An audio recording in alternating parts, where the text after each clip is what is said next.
Galera, Saitama mitou! E parece que agora finalmente a associação tem noção do poder dele. Finalmente enxergaram ele. E vocês sabiam que a luta do Blast contra o God é muito mais antiga do que parece? Tem muita coisa. Fica aí, vamos lá!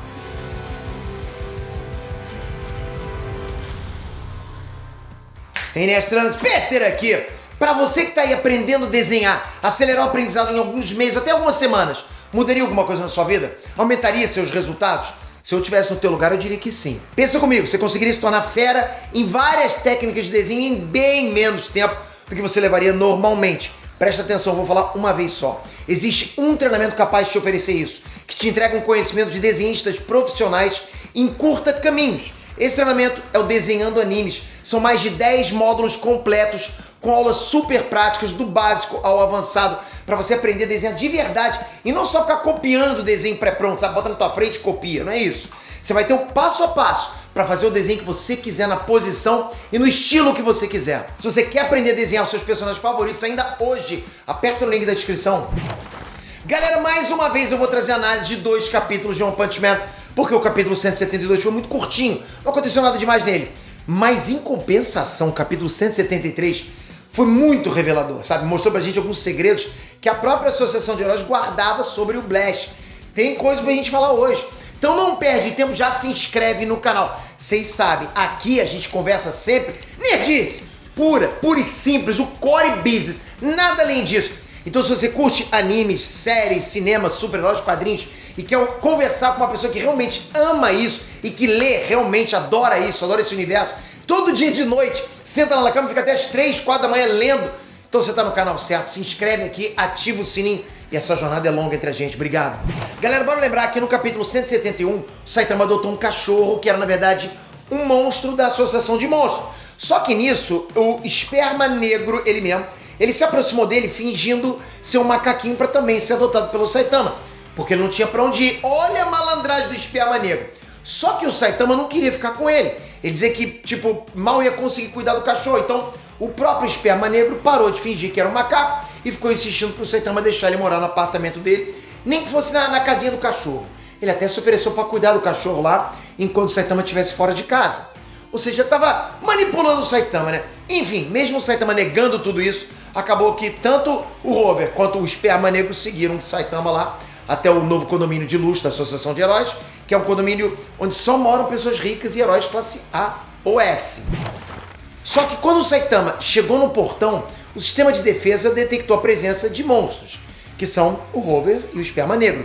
Então, um baita robô construído e programado pelo Dr. Bofoy aparece no portão e ataca esses monstros. Só que o Saitama, presta atenção, simplesmente bloqueou o golpe e destruiu o robô com um tapão.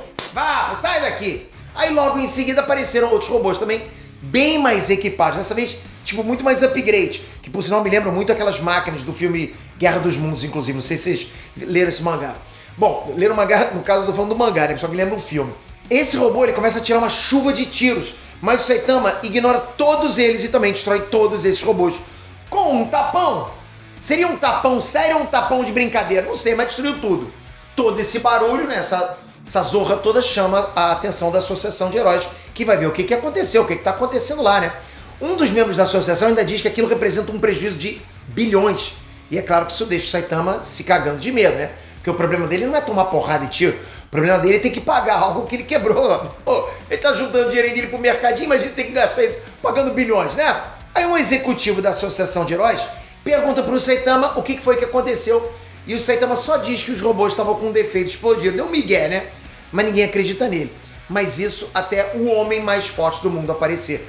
King! Porra, galera, o King tá muito casca grossa. O King chega lá e bota moral. Como é que não, né? Por que eu respeito o King? Ele diz que os robôs apresentaram defeito e pronto, acabou. Todo mundo baixou a cabeça e aceitou isso como verdade. Era o King, não é verdade? Quem que vai desconfiar do King? Só que paralelo a isso, o City, né, aquele cara da alta cúpula da associação, convocou uma reunião de emergência para atualizar os heróis mais confiáveis sobre o aumento de atividades sobrenaturais nos incidentes envolvendo a Associação de Monstros. Ele explicou o seguinte, ele explicou que a Associação de Heróis sempre enfrentou monstros, mas nos últimos dias tem acontecido alguns fenômenos sem nenhuma explicação aparente. E ele tem uma desconfiança de que esses fenômenos têm ligação com aquela profecia que estava prevendo o fim do planeta Terra. O primeiro a relatar sobre essa situação é o Zumbi Man. Ele explica nessa reunião que durante o ataque à Associação de Monstros, ele enfrentou o Imperador Mendigo. E esse inimigo tinha revelado que ganhou os poderes dele quando alguma coisa que ele chamou de Deus ofereceu a ele esses dons. Você já tá entendendo, né? Mas quando o Zumbi-Man derrotou ele, ele tentou forçar o Imperador Mendigo a revelar a identidade desse tal Deus.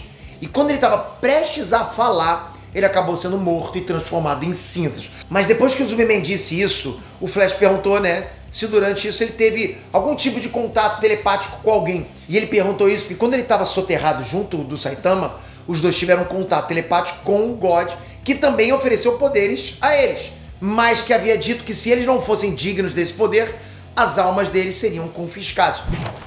Então o Zumbi-Man concluiu que o que aconteceu ali com o Imperador Mendigo foi exatamente isso, e por isso ele virou cinzas. O Flash ainda explica, né, que esse tal Deus aí deve ser realmente uma coisa assombrosa. Só isso explicaria o Blast tá agindo nas sombras, e isso porque, bora lembrar que o Flash e o Saitama interagiram com o Blast quando eles estavam soterrados, tem que lembrar disso, ok, galera? Então assim, o Flash bota pressão no City e fala pra ele desembuchar logo e falar o que ele sabe sobre essa missão do Blast.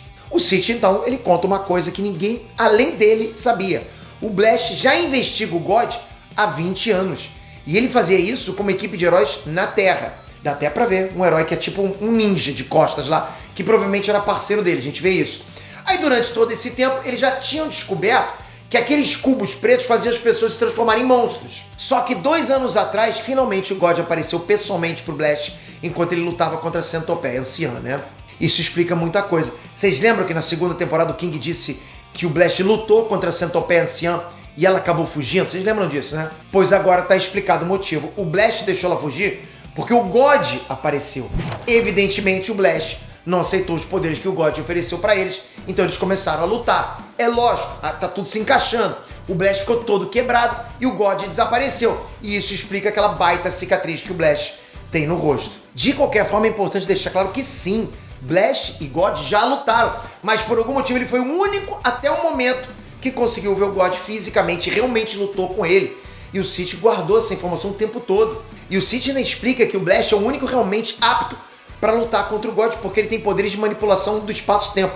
Só que o Genos diz que se tivesse chamado Saitama, esse problema já tinha acabado há muito tempo. Olha isso. O Genos conta tudo o que aconteceu na luta contra o Garou, que o Saitama foi para Júpiter, destruiu o planeta com um espirro, voltou no tempo, etc. O problema é que ele gastou 4 horas fazendo isso e não mostrou nenhuma prova. Ou seja, além de não ter convencido ninguém, né? O Genos não convenceu ninguém, também deixou todo mundo entediado. E aí todo mundo foi embora da reunião. Mas o início desse capítulo mostra lá que o Saitama está começando a ganhar muito mais importância na trama da obra. O Flash acreditava que o Saitama era lacaio do Genos, mas acabou percebendo que na verdade é o contrário.